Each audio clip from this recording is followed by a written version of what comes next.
அப்புறமா இந்தியாவோட ஃபிக்ஸ்சர்ஸ் எந்தெந்த டீமுக்கு அகென்ஸ்டாக இருக்குன்னு பார்த்தீங்கன்னா, நம்மளோட ஆர்ச் ரைவல்ஸான பாகிஸ்தான் அங்கே இருக்காங்க, மறக்காதீங்க. இந்தியன் டீமோட ஃபிக்ஸ்சர்ஸ் பார்த்துடலாமா? ஃபஸ்ட்டு மேட்ச் யார் கூட விளையாட போகிறோன்னு பார்த்தீங்கன்னா, அயர்லாந்து டீம் கூட தான் விளையாட போகிறோம். எங்கன்னு பார்த்தீங்கன்னா, நியூயார்க் ஸ்டேடியமில் தான் விளையாட போகிறோம் ஜூன் 5. அதுக்கப்புறமா ஜூன் 9 முக்கியமான மேட்ச் இந்த குரூப்பில் இந்தியா வர்சஸ் பாகிஸ்தான் நியூயார்க் ஸ்டேடியமில் நடக்கும்போது மறந்துடாதீங்க, ஜூன் 9.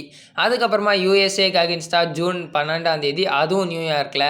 அண்ட் ஜூன் 15க்கு கனடா கூட நடக்க போது, அது வந்து ஃப்ளோரிடா. இப்போ இதெல்லாம் பார்த்து முடிச்சிட்டோம். இந்தியன் டீமில் இப்போ பெரிய பிரச்சனை என்னன்னு பார்த்தீங்கன்னா, கேப்டன்சியோட இஷ்யூ தான் இருக்குது. ஆல்ரெடி ஹார்திக் பாண்டியா இப்போ ரீசெண்டாக இந்தியன் டீமை T20 சைடில் வந்து கேப்டன்சி பண்ணிகிட்டு இருந்தார். இப்போ அவர் இன்ஜூரியால் வரல, ஐபிஎல் விளையாட மாட்டேன்னு சொல்லியிருக்காரு.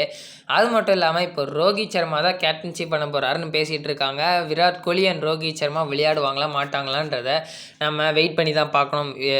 ரோஹித் சர்மா